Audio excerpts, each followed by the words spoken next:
Welcome into Fantasy Football with Corey and Kyle. We're going to play a round of Would You Rather, and this time we're doing it with tight ends. So what do you say, Kyle? You want to get out the wheel of death? Let's do it. Well, it's not really death. It's a wheel of tight ends with my horrible handwriting. Still counts though, right? All Hey, right, let's see. Let's give it our first spin, see who we're going to be talking about. No whammies, no whammies. Hockenson. Alrighty, and then let's see who we're going to be playing. Would you rather have Hockenson or bigger spin that time? Andrews. Andrews. Andrews and Hockenson. All right, guys, stick with us as we have this conversation of would you rather.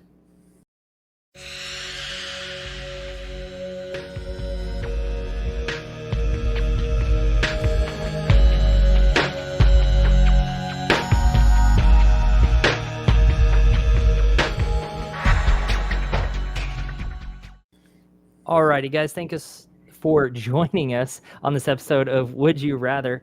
We spun the wheel, and we're going to talk about Hockenson and Andrews. All right, let's go ahead and dive into talking about Hockenson. I know we've done this on a past episode, but Kyle, what are we thinking about TJ Hockenson? Well, like you said, we talked on a previous episode, but I still think he's an elite talent. Still pretty young. They believe in J.J. McCarthy running that offense. I really don't expect Aaron Rodgers to end up going up there.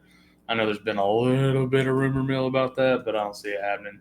I don't see it happening, following in the Brett Favre footsteps. Yeah. I don't think he's going to be like a high volume kind of guy when you got JJ. Addison really stepped it up this year. But I think the quality of his targets will be good. He's obviously a red zone target. I know. I like me some TJ Hockenson for sure. And he'll be further removed from that injury. So yeah, I get really nervous when we don't know what the quarterback's going to be like, right? We just don't know. And I like knowing. So there's a lot of question marks there on what McCarthy's going to be like. But like you said, they must have some confidence in him. They're going to let him take over that spot there. So what a turn of events if they go draft somebody or something stupid, right?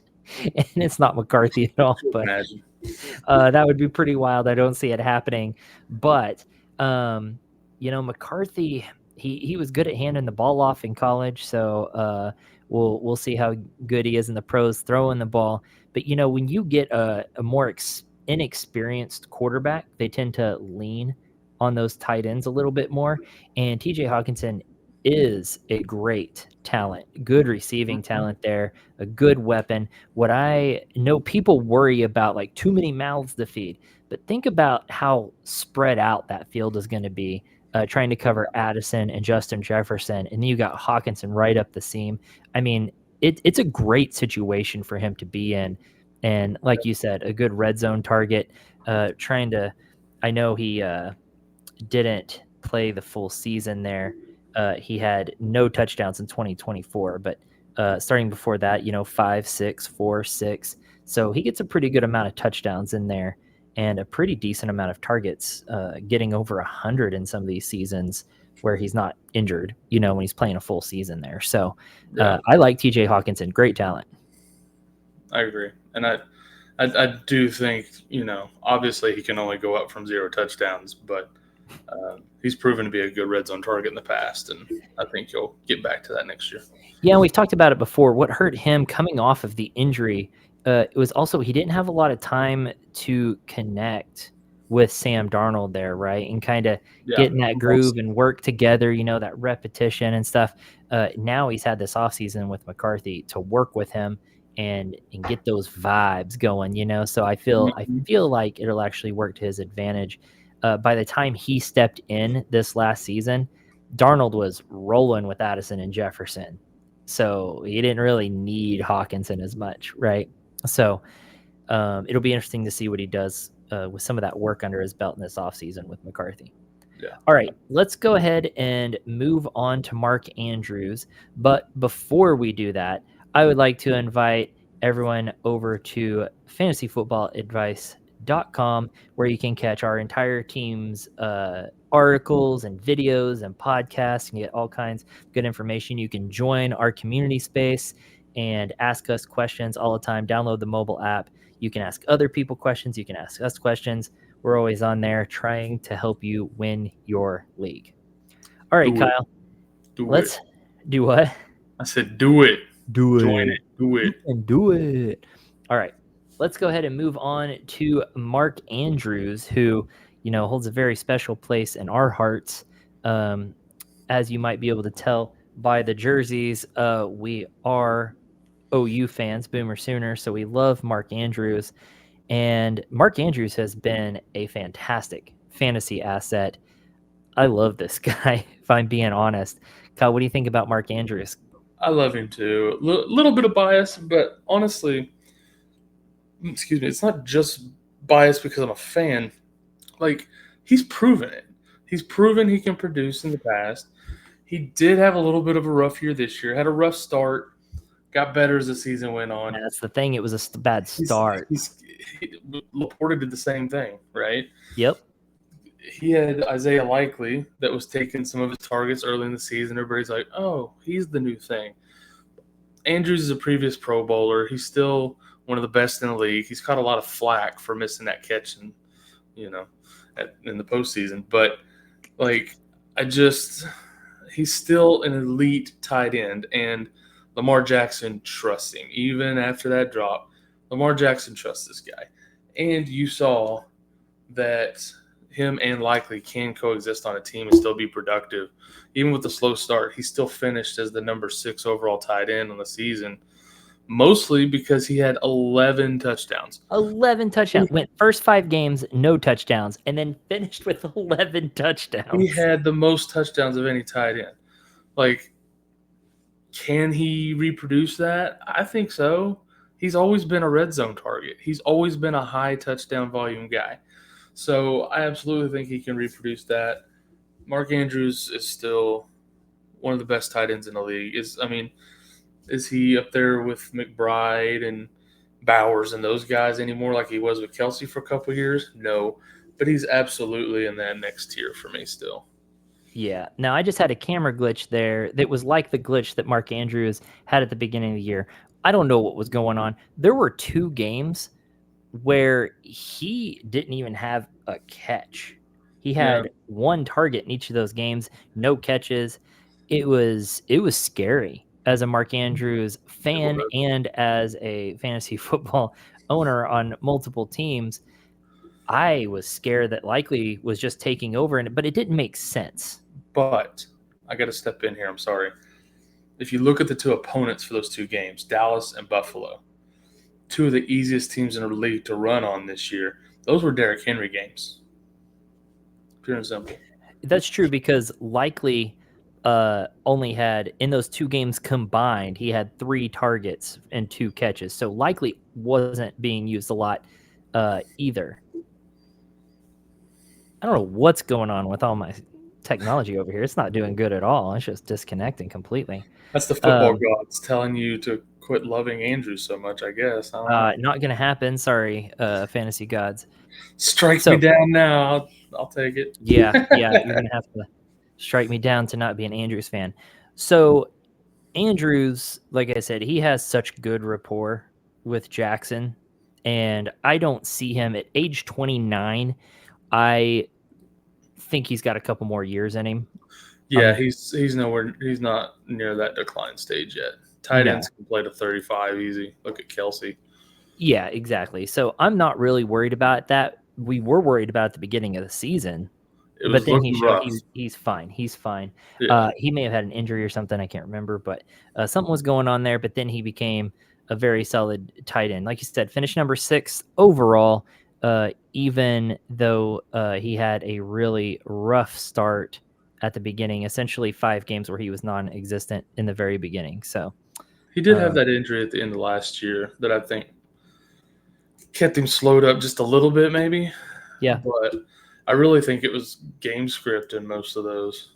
Yeah, probably so. Nobody like week 1, nobody was ready for Isaiah Likely, and he went nuts, right? Yeah. And then, you look at the games after that, and that was against Kansas City. You look at the games after that, Vegas, Dallas, Buffalo, Cincinnati. Like, these defenses were awful against the run, and Derrick Henry racked up half his stats probably in those 4 weeks alone on the season. So, Yeah, and just to kind of give people an idea of Isaiah Likely and his threat to Andrews, he had 12 targets in that first game and proceeded to have 3, 1, 2, 3, 4, 4, 4, 1, 5, 8, 2, 3, 1, 5. So it's not like he continued to get that huge target share, right? So he wasn't a continuous threat to those targets. So not super worried about it. All right, that's enough. When you look at total targets on the season, Andrews had hit 55 catches off of 69 targets. Likely had 42 catches off 58, so they're pretty even. But Likely only had half the touchdowns that Andrews had. So when you're looking at an pretty equal target share, you can see clearly who the red zone and touchdown guy is, and that's who I'd rather have of the two on my fantasy team. Yeah, for sure. Okay. I don't know what my camera is doing, so we're going to try to go ahead and vote it up to see who we would rather have. So you're not going to be able to see my number unless my camera comes back up. I'm going to cheat and just tell you whatever number I want to. All right, let's do it really quick. While my camera's up.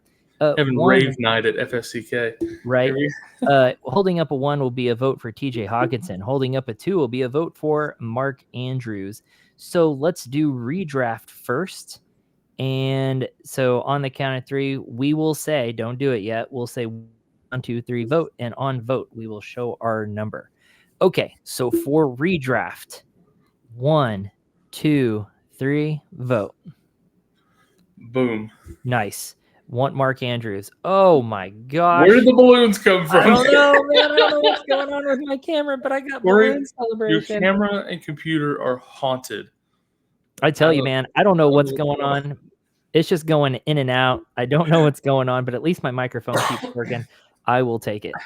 Looks like strobe lights over there. I know, it's crazy. I'm having a rave. Mark Andrews for me is just, I know when you take aside the 5 games at the beginning of the season, he just became super consistent, right? He's been reliable for years now. That's why the first 5 games were so surprising. And then he returned to his old self. I also like the fact that we know the rapport that he has with his quarterback. We know what that offense looks like as a whole. And so that makes it a little bit more trustworthy for me. TJ Hockenson, yes, he's good. It's still a little bit more of a gamble because we don't know about McCarthy. So for me, I'm going with Andrews. All the reasons you just said is everything I was going to say. I agree completely. Man, I'm pretty thorough. What can I say? All right. Once my camera comes back on again, let's go ahead and do a vote for, well, my camera's not coming back on. Oh no, it just shut off completely. Gotta love technology. Nice. So just type it and put it on the screen in that banner. Yeah, it's I'll just vote via the banner on this one. Okay, so we're going to vote again after the count of 3. This one is for Dynasty. All right. 1, 2, 3, vote. Boom. Oh, still a disagreement. I went with Mark Andrews. You went TJ Hockenson. Why'd you go with Hockenson? So as much as I love Andrews in the short term and you know what you're getting, there is still – he's going into the last year of his contract with that team. They do have Likely playing in the wings. Do they re-sign him? Do they let him walk? Do they trade him? We don't know for sure. So the long-term status of him in Baltimore is unclear, whereas Hockenson, they're never going to let him get away. He's getting healthier. He's a couple years younger. And even if McCarthy doesn't work out, they'll find another Darnold or somebody that can get him the ball. But for long-term value, I think Hawkinson's a play just based on age and, potential long-term lookout. Yeah, I think the age came into play for me a little bit. But then, 2 years difference at tight end position didn't make that big of a difference for me. I think Mark Andrews, whether they keep him or not, is still an elite talent at that tight end position. And I think any team would be lucky to have his receiving talent there. So I think he would be a weapon anywhere, in my opinion. If Lamar Jackson's getting him the ball, then he can get the ball anywhere. And I say that kind of kidding because Lamar Jackson has proven to be a pretty decent passer considering what we thought he was going to be. So he does pretty decent. But I mean, he could end up playing with Anthony Richardson. Then what? Okay, never mind. Not anywhere. But until something like that happens, I don't know. I just think Mark Andrews is an elite talent at that tight end position. Been pretty reliable, and 2 years difference to me at the tight end position isn't a big enough difference to move the mark. Yeah, and The Mark Andrews. To me, it's not like a huge gap between the two, right? So kind of splitting hairs because we have to pick one here. So, but yeah, for me, it's the age, and I don't know. I think he just has a better outlook. I said lookout earlier. Better outlook long term than Andrews. So, I'm going with Hawk. All right, I'm going with the one wearing purple. All right, that's going to do it for Would You Rather with FFCK. Good luck drafting your tight ends. Enjoy the NFL draft that's coming up. And once the rookies are drafted, we'll add them to the wheel and make it interesting with that too. So until next time, see ya. FFCK Corey's camera. See you next time. True.